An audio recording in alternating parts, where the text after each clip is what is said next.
The air in the Omniplex Tower lobby was cold and sterile.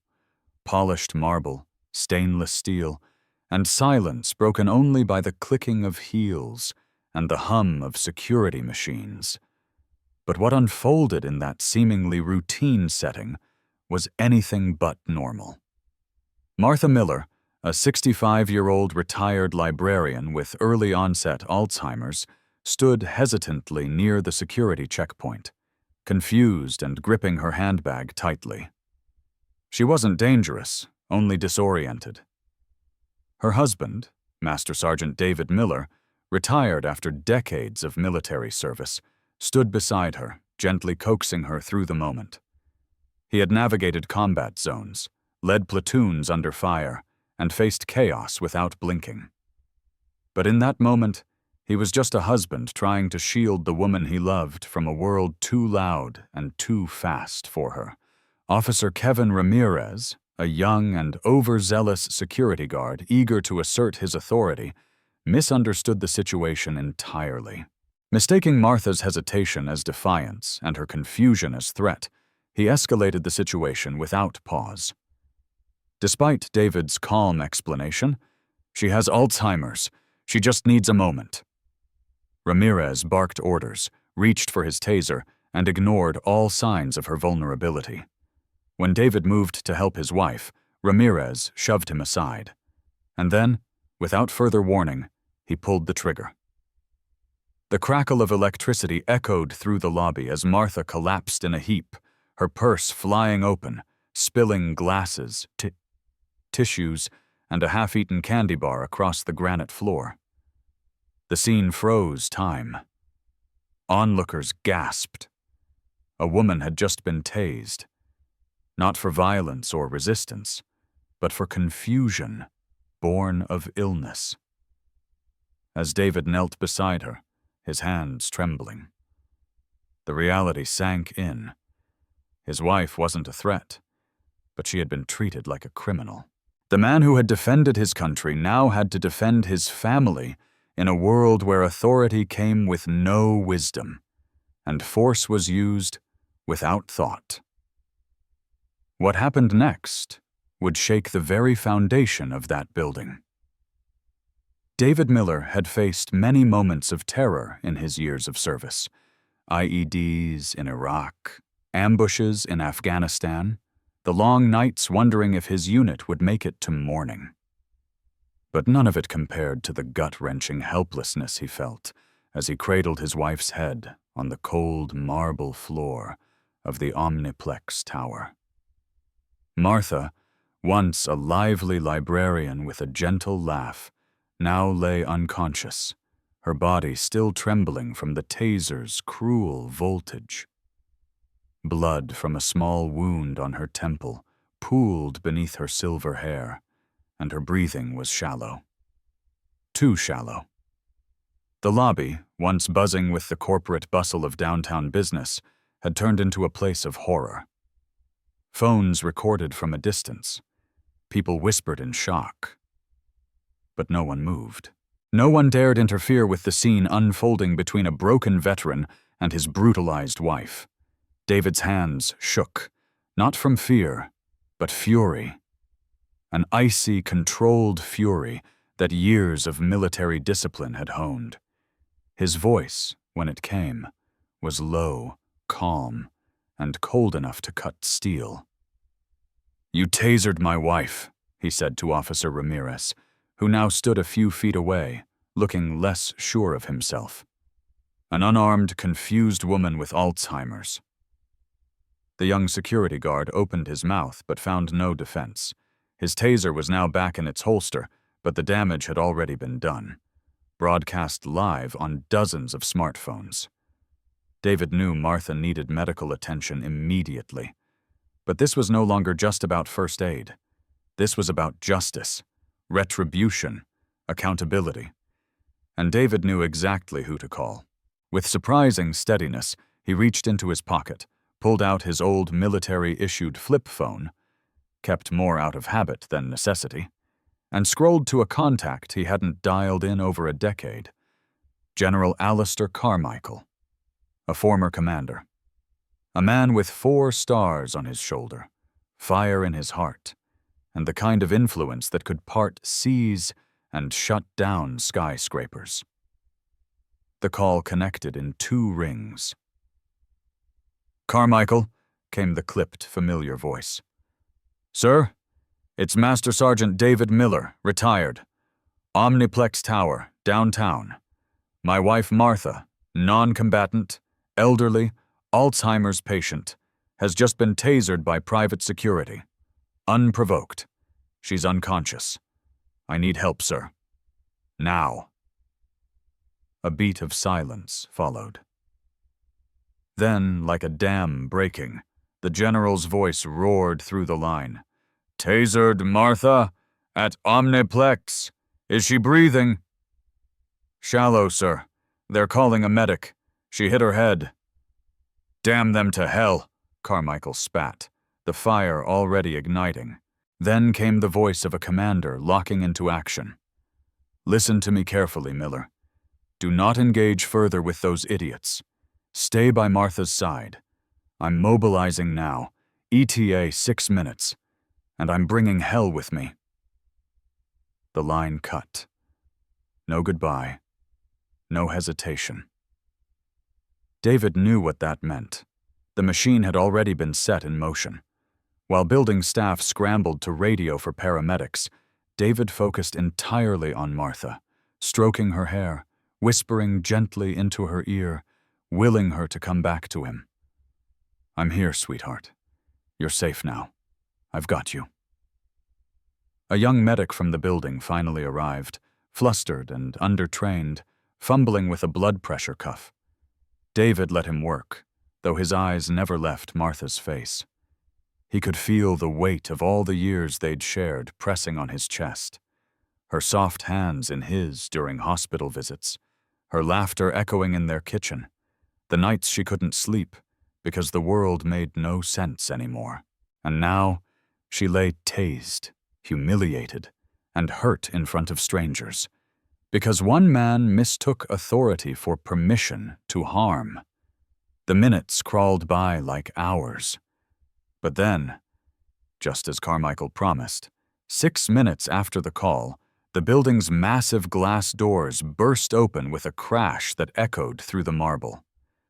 2 military police officers entered first, weapons holstered but posture rigid, scanning and securing the lobby with professional precision.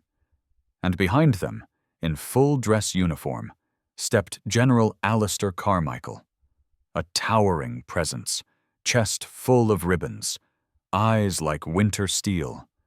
He didn't speak at first, just walked straight toward David and Martha, scanning the scene with deadly calm. The protest in his stride, the fury beneath his calm voice, and the power at his back would soon make it clear. This wasn't over. And justice, in full uniform, had just arrived. The moment General Alistair Carmichael entered the Omniplex Tower, the entire atmosphere shifted. He didn't walk. He stormed in, every stride deliberate, each footfall echoing like a warning through the high-ceilinged marble lobby. Dressed in his Class A uniform, the 4 stars on his shoulders gleamed under the overhead lights, and his chest bore the weight of a lifetime of service. Decorations earned in fire and fury, not formality. His piercing blue eyes scanned the chaotic scene. Martha Miller on the floor, her husband David still kneeling beside her, one hand gently cradling her head, paramedics attending her with quiet urgency, and the 2 security officers standing stiffly at attention, visibly shaken by the turn of events. General Carmichael didn't stop for pleasantries. His authority filled the room like a tidal wave. The 2 military police officers at his flank moved efficiently, securing the area without so much as a raised voice. Civilians parted instinctively, drawn aside by the sheer presence of the man now in command. This wasn't a police matter anymore. This was a matter of military honor, and the man who now stood in the lobby had made a career out of defending that principle. He approached David Miller and knelt briefly beside him, his hand resting lightly on the veteran's shoulder. "Miller," he said, his voice low, firm, but layered with empathy. "Top trauma team is en route. Walter Reed is notified. A helicopter's on standby if needed. We'll take care of her." Then, rising to his full imposing height, he turned to face the two Titan security guards. His tone shifted instantly from compassion to calculated steel. "Which one of you deployed a weapon on a 65-year-old woman with Alzheimer's?" Officer Ramirez swallowed hard. "Sir, General, she was non-compliant. A potential threat. I followed protocol." Carmichael took a deliberate step closer, his voice now a quiet threat. "A potential threat," he repeated coldly. "She was clutching a purse.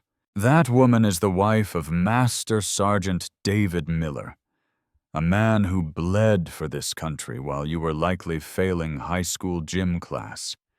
He has faced down real threats. You assaulted his wife because you didn't know how to read a situation. That's not protocol. That's incompetence wrapped in cowardice." Officer Jones stepped forward nervously. "Sir, I tried to intervene, but—" "You failed to act," Carmichael snapped, not even turning to look at him. "In this uniform, hesitation in the face of injustice is as damning as the act itself." The building manager, Mr. Peterson, arrived just then, his face pale and voice shaking. "General, I had no idea. This is a misunderstanding." Carmichael didn't raise his voice, but somehow it grew louder. "This is not a misunderstanding. This is a breach of dignity. A decorated veteran's wife was tased on your watch, in your lobby, by your contracted personnel. As of this moment, this facility is under lockdown. No one enters or exits without clearance from military police." He turned to his aide. "Confine both security officers to their station under MP supervision. Alert civilian authorities for a formal transfer." Peterson tried to stammer out a defense, but Carmichael was already issuing more orders. "I want full security footage of this lobby for the last hour downloaded and sent to my office. Personnel files for both guards, training records, body cam data, if any exists. Also, prepare for a formal joint review with the Pentagon's legal and medical affairs branches." David watched it all unfold, still at Martha's side. His wife was now semi-conscious, being carefully loaded onto a stretcher. Carmichael returned to them, knelt once more, and looked directly into Martha's dazed eyes. "You're going to be all right, ma'am. I'm here now, and no one hurts one of ours without consequence." As the ambulance pulled away, Carmichael stood tall once again. "Miller," he said, his voice softening only slightly. "I'm riding with her to the hospital. My aide will remain here and oversee the scene. This doesn't get buried. You have my word." And with that, the general strode out of the lobby, his presence leaving behind a trail of silence, fear, and one unmistakable message. The U.S. military doesn't forget its own, and when justice is required, it arrives in full uniform. The fallout from what occurred in the Omniplex Tower lobby reverberated far beyond the polished granite floor where Martha Miller had fallen. In the hours following General Carmichael's dramatic intervention, the building, once a symbol of corporate power and modern prestige, became ground zero for an unfolding national scandal. News of the incident spread like wildfire. Footage taken by horrified onlookers, clips showing an elderly woman being tasered, a decorated veteran shouting in anguish, and a four-star general placing an entire building under military lockdown, was already trending on every major platform. And with each passing minute, public outrage grew louder. True to his word, General Carmichael wasted no time initiating formal action. Officer Ramirez, the young security guard who had deployed the taser, was immediately placed under military police guard and later turned over to civilian authorities. Within 24 hours, he was not only fired from Titan Security Solutions, but also formally charged with felony assault of a vulnerable adult and excessive use of force. His expressionless mugshot, released to the media, became a symbol of blind authority misused. Officer Jones, though less directly involved, faced his own consequences. Terminated for failure to intervene, and named in multiple internal investigations for professional negligence. Titan Security Solutions, the private firm responsible for staffing the Omniplex lobby, felt the blow almost instantly. Their lucrative nationwide contract with the Omniplex Corporation was terminated within 72 hours. A federal investigation into their training practices, use of force policies, and handling of special needs individuals was launched by the Department of Justice. Investors quickly distanced themselves.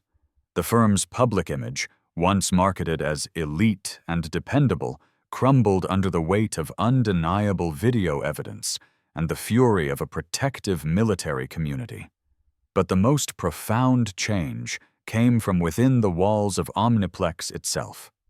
The corporation's board of directors, facing mounting public pressure and scathing media coverage, held an emergency meeting. Statements of apology were issued. Donations were pledged. Over $5 million earmarked for Alzheimer's research, veteran support programs, and national caregiver resources. Every security protocol across their 120 facilities was put under immediate review. But to David Miller and many like him, it was never about the money. It was about the principle. And that principle found its voice through General Carmichael. He personally oversaw the debriefing and documentation of the incident. Every statement from witnesses, every second of footage, and every detail of Martha's medical condition was compiled with the precision of a wartime operation. Within a week, the general testified before a congressional oversight committee about the treatment of veterans and their families in public spaces. His speech, equal parts restrained fury and deep conviction, was broadcast live. What happened to Mrs. Martha Miller was not an isolated incident. It was a symptom of a larger illness, the casual disregard of service, sacrifice, and vulnerability in favor of corporate procedure and unchecked authority. Meanwhile, Martha recovered slowly under expert care at Walter Reed. The physical injuries, mild head trauma, bruising, and the residual effects of the taser were being treated. The emotional wounds, however, lingered. Yet through it all, David never left her side. His once quiet strength now reinforced by the knowledge that their ordeal had sparked a national reckoning. He had spent his life protecting others in combat zones. Now others had come to protect him and his wife. The broader public began asking uncomfortable questions.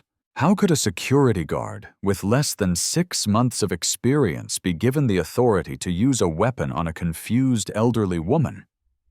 Why was there no training for recognizing medical conditions like Alzheimer's? Why did it take a general to arrive before anyone showed true accountability? As policies shifted and companies scrambled to review procedures, the story of Martha and David Miller became a landmark moment in the discourse around justice, aging, and veteran care. Not just because of the horror of the act itself, but because of what followed. Swift consequences, unapologetic leadership, and unwavering loyalty. Because when one veteran's wife was harmed, a whole system stood still and was forced to change. In the end, what unfolded in the sterile lobby of the Omniplex Tower became more than just a security incident. It became a symbol of what happens when power goes unchecked, but more importantly, a testament to the strength of brotherhood forged in service. When Martha Miller was wrongfully harmed, her husband David didn't need to shout or threaten. He made a call. and in less than 10 minutes, a 4-star general crossed city lines, shut down a corporate skyscraper, and reminded the world that veterans, and those they love, are never alone. The swift, disciplined response from General Carmichael wasn't just about justice. It was about respect. It was about memory. It was about honoring every promise ever made to those who served. David and Martha's story isn't just theirs. It's all of ours. It speaks to the kind of country we choose to be, one where the weak are shielded by the strong, where sacrifice is repaid with loyalty, and where silence in the face of injustice is never an option. Because Brotherhood doesn't retire. It stands ready. Always. True strength isn't shown in force, but in protection. The bonds we forge through service and love don't fade with time. They deepen. And when injustice finds its way to our doorstep, it's the unity of character and loyalty that can move mountains. If you believe our veterans and their families deserve unwavering protection and dignity, leave a comment below and share your thoughts. And don't forget to subscribe to our channel, because honoring heroes begins with remembering their stories.